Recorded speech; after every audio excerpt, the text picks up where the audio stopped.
ಹೊಟ್ಟೆ ನೋವು ಬಂದ್ರೆ, ಅದೇನು ಎಲ್ಲಿಲ್ಲದ ಪ್ರಶ್ನೆಗಳೆಲ್ಲ ದೇವರಿಗೆ ಕೇಳುತ್ತಾರೆ. ಏನಿದು ದೇವ್ರೆ ಮತ್ತೆ ಈ ಅನಾರೋಗ್ಯ, ಏನಿದು ದೇವ್ರೆ ಮತ್ತೆ ಈ ಕಷ್ಟ, ಏನಿದು ಏನಿದು ಏನಿದು ಎಂದು ಕೇಳ್ತಾರೆ. ದಯವಿಟ್ಟು ಗಮನಿಸಬೇಕು, ನಮ್ಮ ಜೀವಿತದಲ್ಲಿ ಅದು ಯಾವುದೇ ಇರಬಹುದು, ಒಳ್ಳೆಯದಾಗಿರ್ಬೋದು, ಇಲ್ಲವೇ ಒಂದು ಸಮಸ್ಯೆ ಆಗಿರ್ಬೋದು, ಆಪತ್ತಾಗಿರ್ಬೋದು, ಅಪಾಯ ಆಗಿರ್ಬೋದು, ಅನಾರೋಗ್ಯ ಆಗಿರ್ಬೋದು, ಏನೇ ಸಂಭವಿಸಿದರೂ ಅದು ದೇವರ ಬಳಿಗೆ ಹೋಗಿ ಪರ್ಮಿಷನ್ ಪಡೆದುಕೊಂಡ ಹೊರತು ಅದು ನಿಮ್ಮ ಬಳಿಗೆ, ನನ್ನ ಬಳಿಗೆ ಬರುವಂತಹ ಚಾನ್ಸ್ ಇಲ್ಲವೇ ಇಲ್ಲ.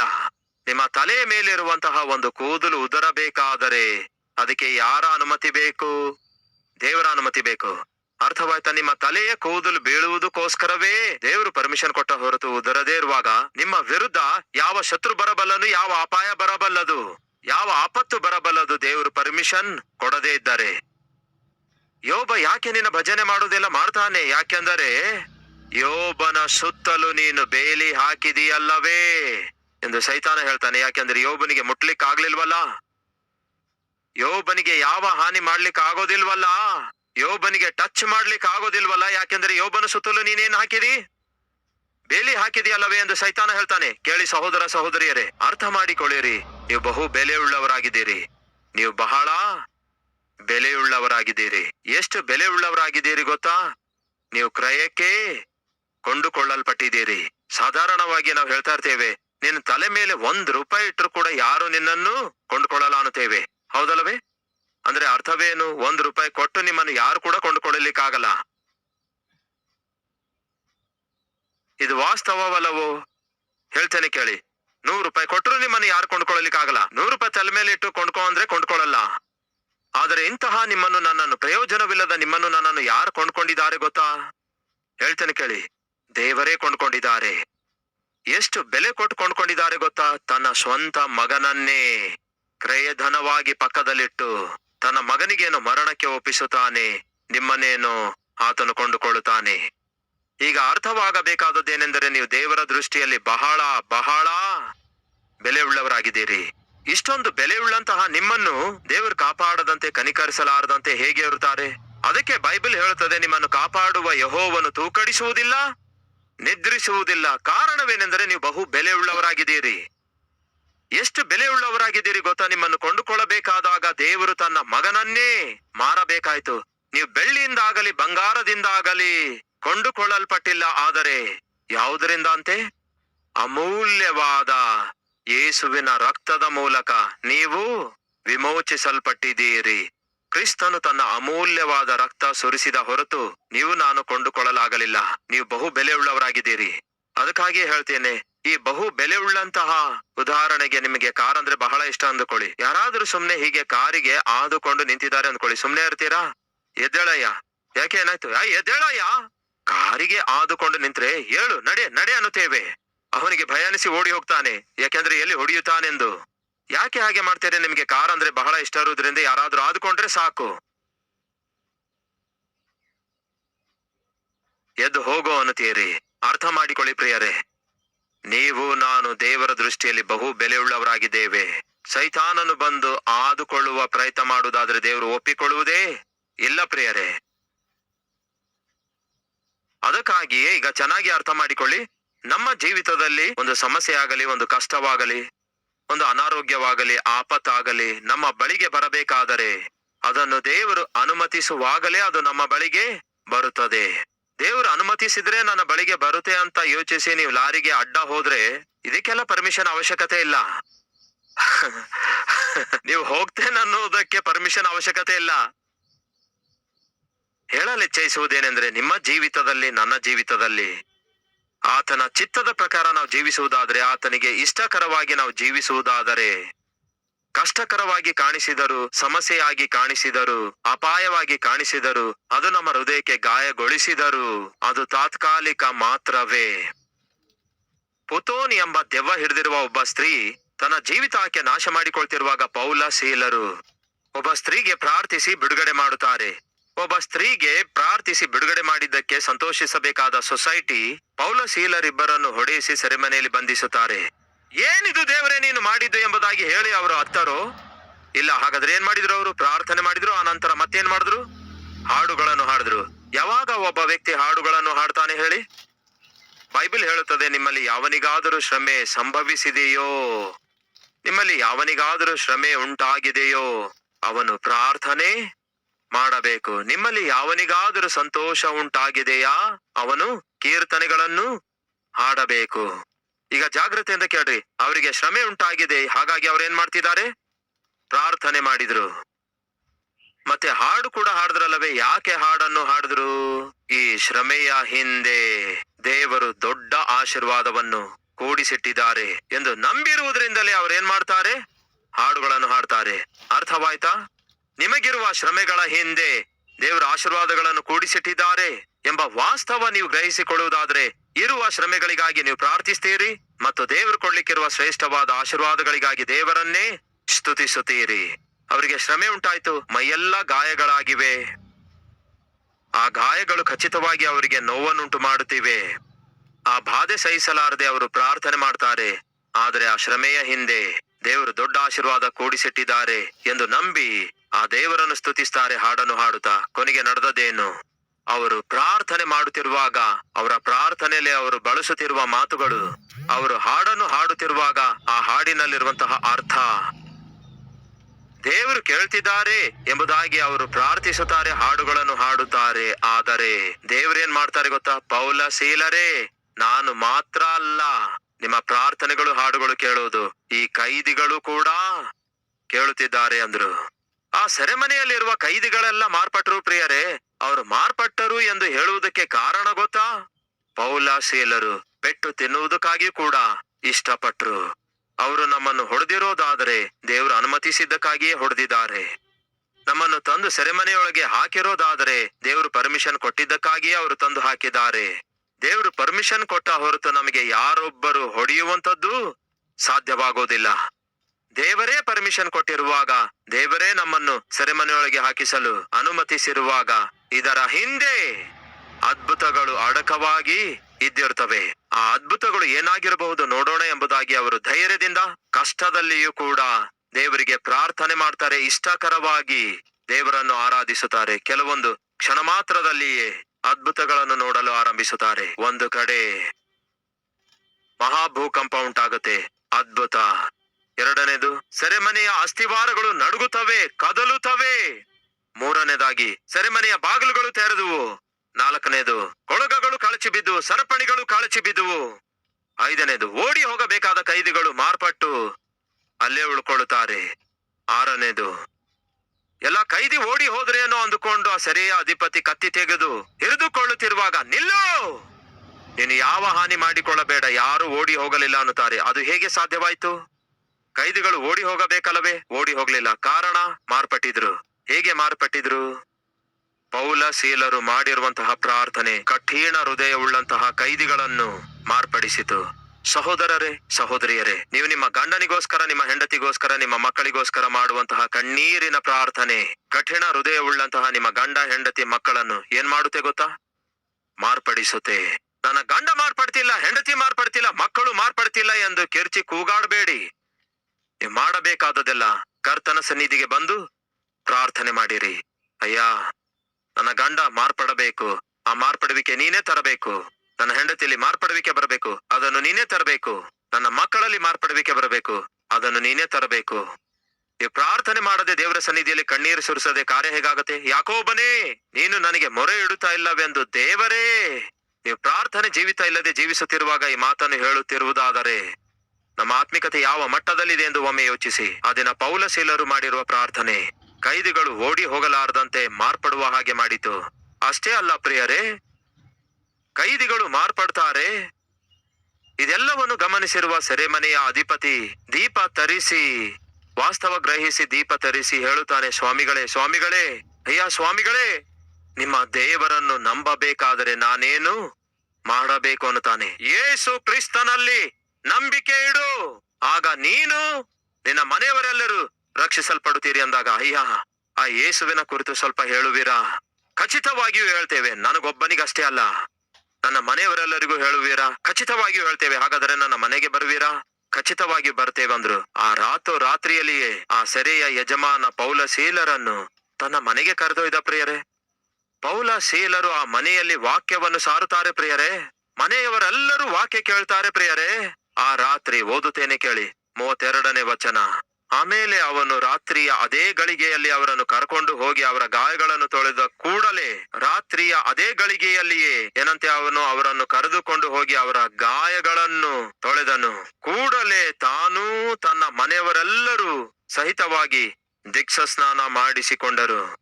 ಸ್ವಲ್ಪ ಹೊತ್ತು ಅವರನ್ನು ಹೊಡೆಯುತ್ತಾರೆ ಪ್ರಿಯರೇ, ಆದರೆ ಫಲಿತಾಂಶ ನೋಡ್ರಿ. ಕಳ್ಳರೆಲ್ಲರೂ ಬದಲಾವಣೆ ಹೊಂದುತ್ತಾರೆ. ಒಂದು ಕುಟುಂಬ ರಕ್ಷಿಸಲ್ಪಡುತ್ತದೆ. ಇದೆಲ್ಲವನ್ನು ಯಾಕೆ ಹೇಳ್ತಾ ಇದ್ದೇನೆ ಗೊತ್ತಾ? ನಮ್ಮ ಕಷ್ಟಗಳ ಹಿಂದೆ ದೇವರು ಆಶೀರ್ವಾದವನ್ನು ಕೂಡಿಸಿಟ್ಟಿದ್ದಾರೆ. ಹಾಗಾಗಿ ಕಷ್ಟಗಳು ಬಂದಾಗ, ಶ್ರಮೆಗಳು ಬಂದಾಗ ದೇವರಿಗೆ ಪ್ರಶ್ನಿಸಬೇಡಿರಿ, ದೇವರಿಗೆ ಬೇಸರಗೊಳಿಸಬೇಡಿ, ಸುತ್ತಲಿರುವವರಿಗೆ ವೇದಿಸಿ ನರಕ ಯಾತನೆ ತೋರಿಸಬೇಡಿ. ಮತ್ತೇನ್ ಮಾಡ್ಬೇಕು ಹೇಳ್ರಿ? 4 ಗೋಡೆಗಳ ನಡುವೆ ಮಾಡಬೇಕಾದದ್ದು ಪ್ರಾರ್ಥನೆ. ಆ ಪ್ರಾರ್ಥನೆ ಏನ್ ಮಾಡಿತು? ಈಗೋ ಇಷ್ಟೊಂದು ಅದ್ಭುತಗಳನ್ನು ಮಾಡಿತು. ಅದ್ಭುತ ಕಾರ್ಯ ನಡೆದ ನಂತರ ಏನ್ ಮಾಡಬೇಕು ಅದನ್ನೇ ನಾನು ಹಂಚ್ಕೊಳ್ತಿರೋದು. ಪಾತ್ರೆಗಳೆಲ್ಲ ತುಂಬಿ ಹೋದವು. ಅದ್ಭುತ ಕಾರ್ಯ ಆ ಸ್ತ್ರೀ ಇಲ್ಲವೇ ಆ ವಿಧವೆ ನೋಡುತ್ತಾಳೆ. ಆ ನಂತರ ಏನ್ ಮಾಡಿದಳು? ಬನ್ನಿ ನೋಡೋಣ. ಶ್ರಮೆಗಳ ಹಿಂದೆ ಆಶೀರ್ವಾದಗಳು ಇರುತ್ತವೆ ಎಂಬ ವಿಷಯವನ್ನು ಪೌಲ ಶೀಲರ ಮುಖಾಂತರ ನಿಮ್ಮೊಂದಿಗೆ ಹಂಚಿಕೊಂಡಿದ್ದೇನೆ. ಆಶೀರ್ವಾದಗಳನ್ನು ನಾವು ಹೊಂದಿಕೊಂಡ ನಂತರ ಏನ್ ಮಾಡಬೇಕು ಎಂಬುದನ್ನು ಈಗ ನಿಮ್ಮೊಂದಿಗೆ ಹಂಚಿಕೊಳ್ತೇನೆ. ನೋಡೋಣ ಬನ್ನಿ. 2ನೇ ಅರಸುಗಳು 4ನೇ ಅಧ್ಯಾಯ ವಚನ 5ರಿಂದ. ಆಕೆಯು ಹೋಗಿ ಮಕ್ಕಳನ್ನು ಒಳಗೆ ಕರ್ಕೊಂಡು ಬಾಗಿಲನ್ನು ಮುಚ್ಚಿ ಅವರು ಮುಂದಿಟ್ಟ ಪಾತ್ರೆಗಳಲ್ಲೆಲ್ಲ ಎಣ್ಣೆ ಹೊಯ್ದಳು.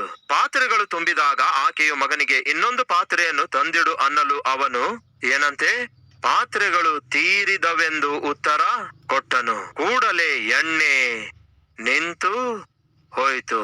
ಎಷ್ಟು ಪಾತ್ರೆಗಳು ತರಲಾಯ್ತು ಅಷ್ಟು ಪಾತ್ರೆಗಳೆಲ್ಲ ದೇವ್ರೇನ್ ಮಾಡಿದ್ರು? ತುಂಬಿಸಿದ್ರು. ನನಗೆ ಗೊತ್ತಿರುವ ಸತ್ಯವೇನೆಂದ್ರೆ, ನಮ್ಮ ಕಲ್ವರಿ ಟೆಂಪಲ್ ನಾವು ಯಾವುದೇ ಸ್ಥಳದಲ್ಲಿ ಕಟ್ಟಿದ್ರು ಸಹ ಸ್ವಲ್ಪ ದೊಡ್ಡದಾಗಿ ಕಟ್ತೇವೆ. ಯಾಕೆಂದ್ರೆ ನನಗೆ ನಂಬಿಕೆ ಇದೆ, ಎಷ್ಟು ದೊಡ್ಡದಾಗಿ ಕಟ್ಟುತ್ತೇವೋ ಅಷ್ಟೇ ದೊಡ್ಡ ಸಭೆಯನ್ನು ಜನರಿಂದ ತುಂಬಿಸ್ತಾರೆಂದು ನನಗೆ ನಂಬಿಕೆ ಇದೆ. ಜಹೀರಾಬಾದ್ ಸಭೆಯಲ್ಲಿ 3,000 ಜನ ಸದಸ್ಯರಿರುವಾಗ 8,000 ಜನ ಕೂತ್ಕೊಳ್ಳುವ ಸಭೆ ಕಟ್ಟಿದೆವು. ಕಾರಣವೇನೆಂದ್ರೆ ನಂಬಿಕೆ ಇದೆ, ದೇವರು ಆ ಸಭೆಯನ್ನು ತುಂಬಿಸುತ್ತಾರೆ ಎಂದು. ಎಷ್ಟು ಪಾತ್ರೆಗಳನ್ನು ತಂದ್ರು ಸಹ ಅಷ್ಟು ಪಾತ್ರೆಗಳನ್ನೆಲ್ಲ ದೇವರು ತುಂಬಿಸಿದ್ರು. ರೈಟ್. ಆ ಸ್ತ್ರೀ ತನ್ನ ಜೀವಿತದಲ್ಲಿಯೇ ಯಾವತ್ತೂ ನೋಡದೇ ಇರುವಂತಹ ಮಹಾ ಅದ್ಭುತವನ್ನು ನೋಡುತ್ತಾಳೆ. ಎಲ್ಲಿ ನೋಡುತ್ತಾಳೆ? ತನ್ನ ಮನೆಯ 4 ಗೋಡೆಗಳ ಮಧ್ಯದಲ್ಲಿ. ಅದನ್ನೇ ಹೇಳ್ತಿದ್ದೇನೆ. ಹೊರಗಡೆ ನೀವು ಅದ್ಭುತ ನೋಡುವುದಕ್ಕಿಂತ ಮುಂಚೆ ದೇವರ ಸನ್ನಿಧಿಯಲ್ಲಿ ಮೊದಲು ನೀವು ಅದ್ಭುತವನ್ನು ಕಾಣಬೇಕು. ಮನೋನೇತ್ರಗಳಿಂದ 52 ದಿನಗಳಲ್ಲಿ ಕಲ್ವರಿ ಟೆಂಪಲ್ ಕಟ್ಟಲ್ಪಡುವುದಕ್ಕಿಂತ ಮುಂಚೆ ನಾನು ನೋಡಿದ್ದೇನೆ 52 ದಿನಗಳಲ್ಲಿ ಈ ಸಭೆ ಕಟ್ಟಲ್ಪಡುತ್ತದೆಂದು. ಅದನ್ನು ನಾನು ನಂಬಿರೋದ್ರಿಂದಲೇ ಅಸ್ಥಿವಾರ ಹಾಕಲಾಯಿತು. 95ರಲ್ಲಿ ದೇವರು ನನ್ನೊಂದಿಗೆ ಮಾತನಾಡಿ ಅತ್ಯಂತ ದೊಡ್ಡ ಸಭೆ ಕೊಡ್ತೇನೆಂದಿರುವಾಗ ಆ ಅತ್ಯಂತ ದೊಡ್ಡ ಸಭೆಯನ್ನು ನಾನು ನೋಡಿದೆ. ಅದಕ್ಕಾಗಿಯೇ ನಾನು ನನ್ನ ಕೋಣೆಯಲ್ಲಿದ್ದುಕೊಂಡು ಕೆಲವೊಂದು ಲಕ್ಷಾಂತರ ಜನರಿಗೆ ವಾಕ್ಯ ಹೇಳುತ್ತಿರುವಂತೆ ನಾನು ವಾಕ್ಯ ಸಾರ್ತಾ ಇದ್ದೆ ಕೋಣೆಯಲ್ಲಿ ಗೋಡೆಗಳ ಮಧ್ಯ. ಯಾಕೆ ಗೊತ್ತಾ? ಒಂದು ದಿನ ದೇವರು ನನಗೆ ದೊಡ್ಡ ಸಭೆಯನ್ನು ಕೊಡ್ಲಿಕ್ಕಿದ್ದಾರೆ. ಅಂತ ದೊಡ್ಡ ಸಭೆಗೆ ವಾಕ್ಯ ಸಾರಬೇಕಾದರೆ ಇಂದಿನಿಂದಲೇ ಪ್ರಾಕ್ಟೀಸ್ ಮಾಡಬೇಕಂದ್ಕೊಂಡು ಒಬ್ಬಂಟಿಗನಾಗಿ ನನ್ನ ಕೋಣೆಯಲ್ಲಿ ನಾನು ವಾಕ್ಯವನ್ನು ಬೋಧಿಸುತ್ತಾ ಇದ್ದೆ. ಎದಕ್ಕಾಗಿ? ನಂಬಿಕೆ ಇತ್ತು. ಏನೆಂದು? ಒಂದು ದಿನ ನನ್ನ ಮುಂದೆ ಸಾವಿರಾರು ಮಂದಿ, ಲಕ್ಷಾಂತರ ಮಂದಿ ಇರುತ್ತಾರೆ ಎಂಬ ನಂಬಿಕೆ ಇತ್ತು. ಕೇಳಿ ಸಹೋದರ ಸಹೋದರಿಯರೇ, ಆ ಸ್ತ್ರೀಗಿರುವ ನಂಬಿಕೆಯ ಮೇರೆಗೆ ಪ್ರತಿ ಪಾತ್ರೆಯಲ್ಲಿ ಎಣ್ಣೆ ಹಾಕಿದಾಗ ಎಲ್ಲ ಪಾತ್ರೆಗಳು ತುಂಬಲ್ಪಟ್ಟವು. ಈಗ ನಿನ್ನೆಯವರೆಗೂ ಎಲ್ಲವೂ ಖಾಲಿ ಇತ್ತು. ಆದ್ರೆ ಈ ದಿನ ಏನು, ಆಕೆಯ ಮನೆಯಲ್ಲಿರುವ ಪ್ರತಿ ಪಾತ್ರೆ ತುಂಬಿ ತುಳುಕುತ್ತಾ ಹೊರ ಚೆಲ್ಲುತ್ತಾ ಇದೆ. ಎಂಥ ಮಾರ್ಪಡುವಿಕೆ ನೋಡಿ. ನನ್ನ ಕರ್ತನು ಎಂಥ ದೊಡ್ಡ ಮಾರ್ಪಡುವಿಕೆ ತರಬಲ್ಲನು ನೋಡಿ. ಈ ದಿನ ಖಾಲಿಯಾಗಿರುವಂತಹ ನನ್ನ ಪ್ರಿಯ ತಮ್ಮ, ಪ್ರಿಯ ತಂಗಿ, ಪ್ರಿಯ ಸಹೋದರ ಸಹೋದರಿಯರೇ, ನೀವು ದೇವರಲ್ಲಿ ನಂಬಿಕೆ ಇಡೋದಾದರೆ ನಿಮ್ಮ ಪಾತ್ರೆ ತುಂಬಿ ತುಳುಕಿ ಹೊರ ಚೆಲ್ಲುವಂತೆ ಮಾಡಬಲ್ಲರು. ನೀವು ಮಾಡಬೇಕಾದದೆಲ್ಲ 4 ಗೋಡೆಗಳ ನಡುವೆ ಆತನನ್ನು ಆಶ್ರಯಿಸಬೇಕು. ಈ ಪಾತ್ರೆಗಳೆಲ್ಲ ತುಂಬಿ ತುಳುಕಿ ಹೊರ ಚೆಲ್ಲುತ್ತಿರುವಾಗ ಆಕೆ ಮಾಡಿದ್ದೇನು ಗೊತ್ತಾ? ಅದ್ಭುತ. ನೋಡೋಣ ಬನ್ನಿ. ಆಗ ಎಣ್ಣೆ ನಿಂತು ಹೋಯಿತು. ಆಕೆಯು ದೇವರ ಮನುಷ್ಯನ ಹತ್ತಿರ ಬಂದು, ಅಯ್ಯೋ ಎಷ್ಟೊಂದು ಎಣ್ಣೆ, ಎಷ್ಟೊಂದು ಎಣ್ಣೆ, ಈ ಎಣ್ಣೆಯಿಂದ ಏನ್ ಮಾಡಬೇಕು ಎಂಬುದಾಗಿ ಗಾಬರಿ ಪಡಲಿಲ್ಲ. ಪಾತ್ರೆಗಳೆಲ್ಲ ತುಂಬಿದ ನಂತರ ನೇರವಾಗಿ ಎಲ್ಲಿಗೆ ಹೋದಳು ಗೊತ್ತಾ? ದೇವರ ಸನ್ನಿಧಿಗೆ ಹೋಗ್ತಾಳೆ. ದೇವರ ಸೇವಕನ ಬಳಿಗೆ ಹೋಗ್ತಾಳೆ. ಹೋಗಿ ಏನ್ ಹೇಳ್ತಾಳೆ ಗೊತ್ತಾ? ಅಯ್ಯ, ನಿನ್ನೆ ಖಾಲಿ ಆಗಿತ್ತು ನನ್ನ ಮನೆಯಲ್ಲ, ಆದರೆ ಈ ದಿನ ನನ್ನ ಮನೆಯಲ್ಲಿರುವಂತಹ ಪ್ರತಿಯೊಂದು ಪಾತ್ರೆಯನ್ನು ನನ್ನ ದೇವರು ತುಂಬಿಸಿದ್ದಾರೆ ಅನ್ನುತ್ತಾಳೆ. ಈಗ ನಾನೇನ್ ಮಾಡಬೇಕು? ಏನನ್ನುತ್ತಾಳೆ? ಈಗ ನಾನೇನ್ ಮಾಡಬೇಕು?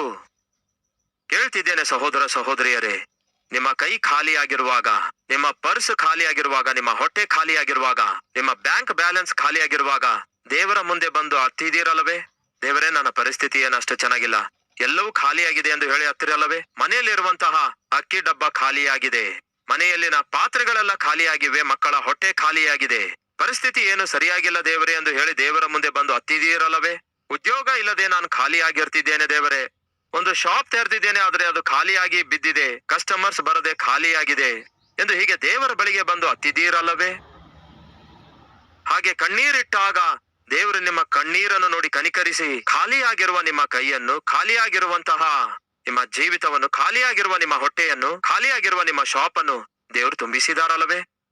ಆಗ ಏನ್ ಮಾಡ್ಬೇಕು? ಅಯ್ಯ, ಈಗ ನೀನು ಕೈ ತುಂಬಾ ನನಗೆ ಆಶೀರ್ವಾದ ಕೊಟ್ಟಿದಿ, ಶಾಪ್ ತುಂಬಾ ಕಸ್ಟಮರ್ಸ್ ಗಳನ್ನು ಕೊಟ್ಟಿದ್ದೀರಿ, ಹೊಟ್ಟೆ ತುಂಬಿಸುತ್ತಾ ಇದ್ದೀರಿ, ಈ ದಿನ ನನಗೆ ಯಾವ ಕಷ್ಟ ಇಲ್ಲದಂತೆ ಮಾಡಿದ್ದೀರಿ, ನನಗೆ ಏನ್ ಮಾಡನ್ನುತ್ತೀರಿ ಹೇಳ್ರಿ ದೇವರೇ? ನಿಮಗೋಸ್ಕರ, ನಿಮ್ಮ ರಾಜ್ಯಕ್ಕೋಸ್ಕರ, ನಿಮ್ಮ ಸಭೆಗೋಸ್ಕರ, ಸೇವೆಗೋಸ್ಕರ, ನಿಮ್ಮ ಸುವಾರ್ತೆ ವ್ಯಾಪ್ತಿಗೋಸ್ಕರ ನನಗೇನ್ ಮಾಡನ್ನುತ್ತೀರಿ ದೇವರೇ ಎಂದು ಯಾರಾದ್ರೂ ಬಂದು ಕೇಳಿದೀರಾ ದೇವರಿಗೆ? ಒಮ್ಮೆ ನನಗೆ ಉದ್ಯೋಗ ಇರಲಿಲ್ಲ ದೇವರೇ, ಈಗ ಉದ್ಯೋಗ ಕೊಟ್ಟಿದ್ದೀರಲ್ಲವೇ, ನನಗೇನ್ ಮಾಡನ್ನುತ್ತೀರಿ ನಿಮಗೋಸ್ಕರ? ಒಮ್ಮೆ ನನ್ನ ಆರೋಗ್ಯ ಸರಿಯಾಗಿರ್ಲಿಲ್ಲ ದೇವರೇ, ಎಷ್ಟೋ ಅನಾರೋಗ್ಯದಿಂದ ಬಳಲಿದೆ, ಈಗ ನನಗೆ ಸ್ವಸ್ಥಪಡಿಸಿ ಬಲಪಡಿಸಿದ್ದೀರಿ, ನನಗೇನ್ ಮಾಡನ್ನುತ್ತೀರಿ? ಒಮ್ಮೆ ಎಕ್ಸಾಮ್ ನಲ್ಲಿ ಫೇಲ್ ಆಗುತ್ತಾ ಎಲ್ಲರಿಂದಲೂ ಛೀ ಅಂತ ಉಗಿಸಿಕೊಂಡೆ, ಆದ್ರೆ ಈಗ ಒಳ್ಳೆ ಮಾರ್ಕ್ಸ್ ನಲ್ಲಿ ಪಾಸ್ ಆಗಿದ್ದೇನೆ, ಎಲ್ಲರೂ ನನಗೆ ಹೆಮ್ಮೆಯಿಂದ ನೋಡ್ತಿದ್ದಾರೆ, ಈಗ ದೇವರೇ ನನಗೆ ಏನ್ ಮಾಡನ್ನುತ್ತೀರಿ? ವ್ಯಾಪಾರದಲ್ಲಿ ಒಮ್ಮೆ ಲಾಭ ಇಲ್ಲದಂತೆ ಜೀವಿಸಿದ್ದೇನೆ, ಆದರೆ ಈಗ ಲಾಭ ದೊರಕುತ್ತಾ ಇದೆ, ಚೆನ್ನಾಗಿ ಲಾಭ ಸಿಗುತ್ತಾ ಇದೆ, ನನಗೆ ಏನ್ ಮಾಡನ್ನುತ್ತೀರಿ ದೇವರೇ? ಬಂದಿರುವ ಈ ಲಾಭದೊಂದಿಗೆ, ಬಂದಿರುವ ಈ ದುಡ್ಡಿನೊಂದಿಗೆ, ಬಂದಿರುವ ಈ ಸಂಪಾದನೆಯೊಂದಿಗೆ ನನಗೆ ಏನ್ ಮಾಡನ್ನುತ್ತೀರಿ ಎಂದು ಎಂದಾದ್ರೂ ದೇವರಿಗೆ ಕೇಳಿದೀರಾ? ಈ ಸ್ತ್ರೀ ಕೇಳುತ್ತಾ ಇದ್ದಾಳೆ. ಅಬ್ಬೋ ಅಬ್ಬೋ ಅಬ್ಬೋ ಅನ್ನುತ್ತಾ ಕೂತ್ಕೊಳ್ಳಲಿಲ್ಲ. ಆಕೆಯ ಪಾತ್ರೆಗಳೆಲ್ಲ ತುಂಬಿದ ನಂತರ ಯಾರು ಜ್ಞಾಪಕಕ್ಕೆ ಬಂದ್ರು? ದೇವರು ಜ್ಞಾಪಕಕ್ಕೆ ಬಂದ್ರು. ದೇವರ ಸೇವೆ ಮಾಡುವ ದೇವರ ಸೇವಕನ ಜ್ಞಾಪಕಕ್ಕೆ ಬಂದನು. ನೇರವಾಗಿ ದೇವರ ಸನ್ನಿಧಿಗೆ ಬರುತ್ತಾಳೆ. ಸೇವಕನ ಬಳಿಗೆ ಬಂದು ಹೇಳ್ತಾಳೆ, ಅಯ್ಯ, ನನ್ನ ಪಾತ್ರೆಗಳೆಲ್ಲ ತುಂಬಿವೆ ಅಯ್ಯ, ಖಾಲಿ ಆಗಿರುವಂತಹ ಜೀವಿತ ಈಗ ತುಂಬಿ ತುಳುಕಿ ಹೊರ ಚೆಲ್ಲುತ್ತಾ ಇದೆ, ನನಗೆ ಏನ್ ಮಾಡನ್ನುತ್ತೀರಿ? ನನಗೇನ್ ಮಾಡನ್ನುತ್ತೀರಿ ಅನ್ನುತ್ತಾಳೆ. ಎಂದೇ ಆಗಲಿ ನೀವು ದೇವರ ಬಳಿಗೆ ಬಂದು ಈ ಮಾತನ್ನು ಹೇಳಿದ್ದೀರಾ? ಒಂದು ದಿನ ನನಗೊಂದು ಫೋನ್ ಕರೆ ಬಂತು. ಆ ಫೋನ್ ಕರೆ ಸಾರಾಂಶ ಏನೆಂದ್ರೆ, ಬ್ರದರ್, ನೀವು ನಮ್ಮ ಸಭೆಗೆ ಬಂದಾಗ ವಾಕ್ಯ ಸಾರಿದ ನಂತರ ನಾನು ಬಂದು ನಿಮಗೊಂದು ರಿಕ್ವೆಸ್ಟ್ ಮಾಡಿದೆ. ಅದೇನೆಂದರೆ, ನಮ್ಮ ಮನೆ ಮಾರಾಟ ಆಗ್ತಿಲ್ಲ, ಆ ಮನೆ ಮಾರಾಟ ಆಗುವಂತೆ ಪ್ರಾರ್ಥಿಸಿರಿ ಎಂದು ನಾನು ನಿಮಗೆ ಬೇಡಿಕೊಂಡೆ. ಆ ದಿನ ನೀವು ಪ್ರಾರ್ಥನೆ ಮಾಡಿದ್ದೀರಿ, ನೀವು ಮಾಡಿರುವ ಪ್ರಾರ್ಥನೆ ದೇವರು ಲಾಲಿಸಿದ್ದಾರೆ. ಆ ದಿನ ಪ್ರಾರ್ಥಿಸುತ್ತಾ ಒಂದು ಮಾತು ಹೇಳಿದ್ರಿ, ದೇವರೇ, ಇವರು ಕೋರಿಕೊಳ್ಳುವುದಕ್ಕಿಂತಲೂ ಹೆಚ್ಚು ದರದಲ್ಲಿ ಇವರ ಮನೆ ಮಾರಾಟವಾಗಲಿ ಎಂದು ನೀವು ಪ್ರಾರ್ಥಿಸಿದ ಪ್ರಕಾರವೇ ಆಶಿಸಿರುವ ದರಕ್ಕಿಂತಲೂ ಹೆಚ್ಚು ದರದಲ್ಲಿ ನಮ್ಮ ಮನೆ ಮಾರಾಟವಾಗಿದೆ. ಅದಕ್ಕಾಗಿಯೇ 1,40,000 ರೂಪಾಯಿಗಳು ಕಾಣಿಕೆಯಾಗಿ ಕಳಿಸಬೇಕೆಂದು ತೀರ್ಮಾನಿಸಿಕೊಂಡಿದ್ದೇವೆ. ಸ್ವಲ್ಪ ಬ್ಯಾಂಕ್ ಡೀಟೇಲ್ಸ್ ಕಳಿಸುವಿರಾ ಎಂಬುದಾಗಿ ಕೇಳಿದ್ರು. ಆಯ್ತಮ್ಮ, ಕಳಿಸುತ್ತೇನೆ ಅಂತ ಹೇಳಿದೆ. 1,40,000 ರೂಪಾಯಿ ಕಳಿಸಿಕೊಟ್ರು. ಈಗ ನಾನೇನ್ ಮಾಡಬೇಕು? ಮೊಳಕಾಲೂರಿ ಪ್ರಾರ್ಥಿಸುತ್ತಾ, ದೇವರೇ, 4,000 ಕೂಡ ಇಲ್ಲದಂತಹ ಪರಿಸ್ಥಿತಿಯಲ್ಲಿ, 40,000 ಕೂಡ ಇಲ್ಲದಂತಹ ಪರಿಸ್ಥಿತಿಯಲ್ಲಿ, ಟಿವಿ ಕಾರ್ಯಕ್ರಮ ನಿಂತು ಹೋದಂತಹ ಪರಿಸ್ಥಿತಿಯಲ್ಲಿ, ಟಿವಿ ಸೇವೆ ಮುಂದುವರಿಸುವುದು ಕಷ್ಟವಾಗಿರುವ ಪರಿಸ್ಥಿತಿಯಲ್ಲಿ ಸಡನ್ ಆಗಿ 1,40,000 ರೂಪಾಯಿ ಕಳಿಸಿಕೊಡ್ತಿದ್ದೇವೆ ಅಂದಾಗ ನಾನೇನ್ ಮಾಡಬೇಕು? ದೇವರೇ, ನನ್ಗೇನ್ ಮಾಡನ್ನುತ್ತೀರಿ? ಈ 1,40,000 ರೂಪಾಯಿ ಯಾಕೆ ಕಳಿಸುತ್ತಾ ಇದ್ದೀರಿ? ಯಾಕೆ ಕಳಿಸುತ್ತಾ ಇದ್ದೀರಿ? ನನ್ಗೇನ್ ಮಾಡನ್ನುತ್ತೀರಿ ಎಂದು ಪ್ರಾರ್ಥಿಸಿದೆ. ಹಾಗೆ ಪ್ರಾರ್ಥಿಸಿದ ಸ್ವಲ್ಪ ಹೊತ್ತಲ್ಲೇ, ಇಲ್ಲವೇ ಕೆಲವೊಂದು ಗಂಟೆಗಳ ನಂತರ ಫೋನ್ ಕರೆ ಬಂತು. ಏನೆಂದು ಗೊತ್ತಾ? ಬ್ರದರ್, ನೀವು ಬಹಳ ಕಾಲದಿಂದ ಚಾನಲ್ ನಲ್ಲಿ ದೇವರ ವಾಕ್ಯ ಸಾರಬೇಕಂದ್ಕೊಂಡಿದ್ದೀರಲ್ಲವೇ? ಹೌದು ಅಂದೆ. ನಿಮಗೊಂದು ಶುಭವಾರ್ತೆ. ಶುಕ್ರವಾರ ಉದಯ ಕಾಲದಲ್ಲಿ 7 ಗಂಟೆಗೆ ½ an hour ಸ್ಲಾಟ್ ಓಪನ್ ಇದೆ, ನಿಮಗೆ ಬೇಕೋ ಅಂದಾಗ ನಾನು ಹೇಳ್ದೆ, ಖಚಿತವಾಗಿಯೂ ನನಗೆ ಬೇಕಂದೆ. ಆಗ ಕೇಳ್ದೆ, ಎಷ್ಟಾಗುತ್ತೆ 1 ತಿಂಗಳ ಪೂರ್ತಿಗೆ ನಿಮ್ಮ ಕಾರ್ಯಕ್ರಮ ಪ್ರಸಾರ ಮಾಡಬೇಕಾದ್ರೆ? 1,40,000 ಬೇಕು ಅಂದ್ರು. ಆ ದಿನ ನಾನು ದೇವರಿಗೆ ಕೇಳದೆ, ದೇವರೇ ನನಗೇನ್ ಮಾಡನ್ನುತ್ತೀರಿ 1,40,000 ರೂಪಾಯಿದಿಂದ? ಆಗ ಏನ್ ಮಾಡಬೇಕೆಂದು ದೇವರು ನನಗೆ ತಿಳಿಯಪಡಿಸಿದ್ರು. ಚಾನಲ್ ಅಲ್ಲಿ ನಮ್ಮ ಕಲ್ವರಿ ಸ್ವರ ಪ್ರಸಾರವಾಗಲು ಆರಂಭವಾಯಿತು. ಬೇರೆ ಎಲ್ಲಾ ಪ್ರೋಗ್ರಾಮ್ಸ್ ಗಳಿಗಿಂತಲೂ ಆ ದಿನದಲ್ಲಿ ಹೆಚ್ಚು ಜನ ಕಲ್ವರಿ ಸ್ವರವನ್ನು ನೋಡ್ತಾ ಇದ್ರು. ಕಲ್ವರಿ ಸ್ವರ ವೀಕ್ಷಿಸಿದಂತವರು ನಮ್ಮ ಮಧ್ಯೆ ಇದ್ರೆ ಕೈ ತೋರಿಸುವಿರಾ? Yes yes yes yes yes yes yes. ಆ ದಿನ ದೇವರೇ ನನ್ಗೇನ್ ಮಾಡನ್ನುತ್ತೀರಿ ಎಂದು ಕೇಳದೆ, ಅಬ್ಬೋ ಅಬ್ಬೋ ಅಬ್ಬೋ ಅನ್ನುತ್ತಾ ಇದ್ರೆ, ಒಂದು ಬೈಕ್ ಆಗಲಿ ಇಲ್ಲವೇ ಒಂದು ಕಾರ್ ಆಗಲಿ ಬರುತ್ತಾ ಇತ್ತೇನೋ, ಅದನ್ನು ಕೊಂಡುಕೊಂಡಿದ್ದೀಯ. ಆದ್ರೆ ಈಗ ಕೈ ಎತ್ತುವವರು ಒಬ್ಬರು ಇರ್ತಾ ಇರಲಿಲ್ಲ. ಆ ದಿನ ದೇವರ ಆಶೀರ್ವಾದ ಕೊಟ್ಟಾಗ ದೀನ ಸೇವಕನಾಗಿ ನಾನು ಮಾಡಿದ್ದೇನೆಂದರೆ, ದೇವರೇ ನನಗೇನ್ ಮಾಡನ್ನುತ್ತೀರಿ? ಹಾಗೋ ಅದೇ ರೀತಿಯಾಗಿ ಆ ದಿನ ಆ ಟಿವಿ ಕಾರ್ಯಕ್ರಮ ಪ್ರಾರಂಭವಾಯಿತು. ಲಕ್ಷಾಂತರ ಜನರಿಗೆ, ಕೋಟ್ಯಾಂತರ ಜನರಿಗೆ ಸುವಾರ್ತೆ ಸಾರಲು ಸಾಧ್ಯವಾಯಿತು, ಸಭೆಗಳನ್ನು ಕಟ್ಟಲು ಸಾಧ್ಯವಾಯಿತು. ಈಗೋ ಇಂತಹ ಮಹಾ ಸಭೆಯನ್ನು ಈ ದಿನ ನೋಡಲು ಸಾಧ್ಯವಾಯಿತು. ಕಲ್ವರಿ ಸ್ವರದ ವೀಕ್ಷಕರೇ, ದೇವರು ತನ್ನ ಆಶೀರ್ವಾದಗಳಿಂದ ನಿಮ್ಮ ಜೀವಿತವನ್ನು ತುಂಬಿಸುವಾಗ ಅಬ್ಬೋ ಅಬ್ಬೋ ಅಬ್ಬೋ ಎಂಬುದಾಗಿ ಆನಂದದಿಂದ ಹಿಗ್ಗುತ್ತಾ ಉಲ್ಲಾಸ ಪಡಬೇಡಿ. ದೇವರು ನಿಮ್ಮನ್ನು ಆಶೀರ್ವದಿಸುತ್ತಿರುವುದಾದ್ರೆ ಒಂದು ಕಾರಣಕ್ಕಾಗಿ ಆಶೀರ್ವದಿಸುತ್ತಾರೆ. ದೇವರು ನಿಮ್ಮ ಉದ್ಯೋಗದಲ್ಲಿ ಸಂಬಳ ಹೆಚ್ಚಿಸಿರುವುದಾದ್ರೆ ಅದರ ಹಿಂದೆ ಒಂದು ಕಾರಣ ಇರುತ್ತೆ. ದೇವರು ನಿಮಗೆ ಪ್ರಮೋಷನ್ ಕೊಟ್ಟಿರುವುದಾದ್ರೆ ಅದಕ್ಕೊಂದು ಕಾರಣ ಇರುತ್ತೆ. ವ್ಯಾಪಾರದಲ್ಲಿ ಲಾಭ ಕೊಡ್ತಿರುವುದಾದ್ರೆ ಅದಕ್ಕೊಂದು ಕಾರಣ ಇರುತ್ತೆ. ಆ ಕಾರಣ ಏನೆಂದು ಅರ್ಥ ಮಾಡಿಕೊಳ್ಳದೆ ಬಗೆ ಬಗೆಯ ಕೋರಿಕೆಗಳಿಂದ ಬಂದಿರೋದೆಲ್ಲ ಖರ್ಚು ಮಾಡಿ ಆನಂತರ ಮತ್ತೆ ದೇವರ ಬಳಿಗೆ ಬಂದು, ದೇವರೇ ಸಾಲ ಹೆಚ್ಚಾಯಿತು ದೇವರೇ ಎಂದು ಅತ್ತರೆ ಏನ್ ಪ್ರಯೋಜನ? ಯಾಕೆಂದ್ರೆ ದೇವರು ನಿಮ್ಮನ್ನು ಆಶೀರ್ವದಿಸಿದ ಕಾರಣ ಬೇರೆ. ಕನಿಷ್ಠ ಆ ಕಾರಣ ಏನೆಂದು ನೀವು ಕಂಡುಕೊಳ್ಳುವ ಪ್ರಯತ್ನ ಕೂಡ ಮಾಡಿಲ್ಲ. ಅದಕ್ಕಾಗಿಯೇ ಈ ದಿನ ಕಷ್ಟ ಕೈಯಾರೆ ತಂದುಕೊಂಡಿರಿ. ಕೇಳಿ ಸಹೋದರರೇ, ಸಹೋದರಿಯರೇ, ಆಕೆಯೊಬ್ಬ ಬಡ ವಿಧವೆಯಾಗಿದ್ದಳು. ಗಂಡನಿಲ್ಲದೇ ಇರುವಂತಹ ಬಾಡಿ ಹೋದ ಜೀವಿತವೇ ಆಶೀರ್ವಾದ ಕಣ್ಣಾರೆ ಕಂಡಿರುವಾಗ ಅಬ್ಬೋ ಅಬ್ಬೋ ಎಂದು ಹೇಳುತ್ತಾ ನೆರೆಹೊರೆಯವರಿಗೆಲ್ಲ ಕರೆದು, ನೋಡಿದ್ರಾ ಏನಾಯ್ತು ಎಂದು ಇದೆಲ್ಲ ಹೇಳಲಿಲ್ಲ. ನೇರವಾಗಿ ಹೋಗ್ತಾಳೆ ದೇವರ ಸನ್ನಿಧಿಗೆ, ಸೇವಕನ ಬಳಿಗೆ ಹೋಗಿ ನನ್ಗೇನ್ ಮಾಡನ್ನುತ್ತೀರಿ ಅನ್ನುತ್ತಾಳೆ. ಈ ಪ್ರಶ್ನೆ ಆಕೆಗೆ ಇರುವಂತಹ ಉನ್ನತವಾದ ವ್ಯಕ್ತಿತ್ವವನ್ನು ತಿಳಿಯಪಡಿಸುತ್ತೆ. ಆಗ ದೇವರು ತನ್ನ ಸೇವಕನ ಮೂಲಕ ಹೇಳುತ್ತಾರೆ, ಅಮ್ಮ, ನಿನ್ನ ನಂಬಿಕೆಯನ್ನು ದೇವರು ನೋಡಿರುವುದರಿಂದ ಈ ಕಾರ್ಯ ಮಾಡಿದ್ರು. ನಿನಗಿರುವ ಸಮಸ್ಯೆ ಏನು? ನಿನಗೆ ಗಂಡನಿಲ್ಲ, ಪೋಷಿಸುವವನು ಯಾರೂ ಇಲ್ಲ, ಅದೇ ನಿನ್ನ ಸಮಸ್ಯೆ. ಅದು ನಿನ್ನ ಮೊದಲನೇ ಸಮಸ್ಯೆ. ಮಕ್ಕಳನ್ನು ಹೇಗೆ ಪೋಷಿಸಬೇಕೆಂದು ಗೊತ್ತಿಲ್ಲ, ಇದೇ ಅಲ್ಲವೂ ನಿನ್ನ ಸಮಸ್ಯೆ. ಎರಡನೆಯ ಸಮಸ್ಯೆ ಏನು? ಸಾಲ ಕೊಟ್ಟವನು ಸಾಲ ತಿರುಗಿ ಪಡೆದುಕೊಳ್ಳಲು ಬಂದಿದ್ದಾನೆ, ಸಾಲ ತಿರುಗಿ ಕೊಡದಿದ್ದರೆ ಮಕ್ಕಳನ್ನು ಕರ್ಕೊಂಡು ಹೋಗ್ತಾನೆ ಎನ್ನುವಂಥದ್ದು ಭವಿಷ್ಯದ ಕುರಿತಾದ ಸಮಸ್ಯೆ. ಬದುಕಿಗಾಗಿ ಸಮಸ್ಯೆ, ಬದುಕುವುದಕ್ಕೋಸ್ಕರ ಒಂದು ಸಮಸ್ಯೆ, ಮಕ್ಕಳ ಭವಿಷ್ಯ ಕೂಡ ಒಂದು ಸಮಸ್ಯೆಗೆ ಒಳಗಾಯ್ತು. ಆದರೆ ಆಕೆ 4 ಗೋಡೆಗಳ ನಡುವೆ ಮಾಡಿರುವ ಕೆಲಸದಿಂದ ನಡೆದಿದ್ದೇನು ಗೊತ್ತಾ? ಅಯ್ಯ, ನನಗೇನ್ ಮಾಡನ್ನುತ್ತೀರಿ ಅಂದಾಗ, ಅಮ್ಮ, ನಿನ್ ಹತ್ರ ಇರುವಂತಹ ಎಣ್ಣೆಯನ್ನೆಲ್ಲ ತೆಗೆದುಕೊಂಡು ಹೋಗಿ ಮಾರು, ಬಂದಿರುವ ದುಡ್ಡಿನಿಂದ ಸಾಲ ತೀರಿಸಿಕೋ, ಉಳಿದ ದುಡ್ಡಿನಿಂದ ನೀನು ಬದುಕು, ನಿನ್ನ ಮಕ್ಕಳು ಬದುಕುತ್ತಾರೆ, ಪ್ರಶಾಂತವಾಗಿ ಜೀವಿಸು ತಾಯಿ ಅನ್ನುತ್ತಾನೆ. ನನ್ನ ದೇವರು ಆ ಕ್ಷಣದಲ್ಲಿರುವ ಸಮಸ್ಯೆಗೆ ಮಾತ್ರ ಪರಿಷ್ಕಾರ ಕೊಡಲಿಲ್ಲ, ನಿನ್ನ ಭವಿಷ್ಯ ಕೂಡ ಚೆನ್ನಾಗಿರಬೇಕೆಂದು ಯೋಚಿಸಿ ಪರಿಷ್ಕಾರ ಕೊಟ್ಟಿದ್ದಾರೆ ಅಮ್ಮ ಅಂದನು. ಹ್ಯಾಪಿಯಾಗಿ ಜೀವಿಸು ಅಂದನು. ಎಂಥ ಅದ್ಭುತನಾದ ದೇವರು ನೋಡಿ. ಆಕೆ ಬಂದು ಏನ್ ಹೇಳ್ತಾಳೆ? ಅಯ್ಯ, ಸಾಲ ಕೊಟ್ಟವನು ಬಂದು ಮಕ್ಕಳನ್ನು ತೆಗೆದುಕೊಂಡು ಹೋಗ್ತಾನೆ, ಅದನ್ನೇ ಆಕೆ ಹೇಳ್ತಾಳೆ. ಆದರೆ ದೇವ್ರೇನ್ ಮಾಡ್ತಾರೆ ಗೊತ್ತಾ? ಸಾಲ ತೀರಿಸುವುದಷ್ಟೇ ಅಲ್ಲ, ಭವಿಷ್ಯದಲ್ಲಿ ಬರುವಂತಹ ಸಮಸ್ಯೆಗಳಿಗೂ ಕೂಡ ದೇವರು ಭರವಸೆಯನ್ನು ಕೊಟ್ಟು ಭಾಗ್ಯವನ್ನು ಕೊಟ್ಟು ಆ ಸ್ತ್ರೀಯನ್ನು ಆದುಕೊಳ್ತಾರೆ. ನನ್ನ ದೇವರು ಒಳ್ಳೆ ಮನಸ್ಸುಳ್ಳವರಾಗಿದ್ದಾರೆ. ಈ ದಿನ ಅಷ್ಟೇ ನಿಮಗೆ ಬರುವ ಸಮಸ್ಯೆಗಳಿಗಾಗಿ ಅಲ್ಲ, ನೀವು ಸಾಯುವವರೆಗೂ ನಿಮಗೆ ಬರುವಂತಹ ಸಮಸ್ಯೆಗಳಿಗೆ ನನ್ನ ದೇವರ ಬಳಿಯಲ್ಲಿ ಉತ್ತರ ಇದೆ ಎಂಬ ಈ ವಿಷಯವನ್ನು ಮರೆಯಬೇಡಿರಿ. ನಮ್ಮ ಜೀವಿತದಲ್ಲಿ ಈ ಪಾಠವು ನಮ್ಮೆಲ್ಲರನ್ನು ಬಂಗಾರದಂತಹ ಭವಿಷ್ಯಕ್ಕಾಗಿ ಸಿದ್ಧಪಡಿಸುವಂತದ್ದಾಗಿರಲಿ. Let's pray. ಪ್ರಾರ್ಥಿಸೋಣ. ಪ್ರತಿಯೊಬ್ಬರು ಪ್ರಾರ್ಥನೆಯಲ್ಲಿ ಐಕ್ಯವಾಗಿರಿ.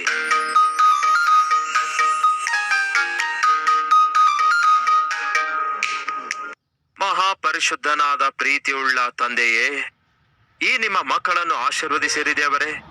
ಇವರ ಮನೆಯಲ್ಲಿರುವ ಪ್ರತಿ ಕೋಣೆ ನಿಮ್ಮ ಪ್ರೀತಿಯಿಂದಲೂ ನಿಮ್ಮ ಸನ್ನಿಧಿಯಿಂದಲೂ ನಿಮ್ಮ ಆಶೀರ್ವಾದಗಳಿಂದ ತುಂಬಲ್ಪಡಬೇಕು. ಪ್ರತಿ ಪಾತ್ರೆ ತುಂಬಲ್ಪಡಬೇಕು ದೇವರೇ. ಉದ್ಯೋಗದಲ್ಲಿ ಇವರು ತುಂಬಿ ತುಳುಕಿ ಹೊರ ಚೆಲ್ಲಬೇಕು. ಇವರ ವ್ಯಾಪಾರ ಆಶೀರ್ವಾದದಿಂದ ತುಂಬಿ ತುಳುಕಿ ಹೊರಚೆಲ್ಲಬೇಕು.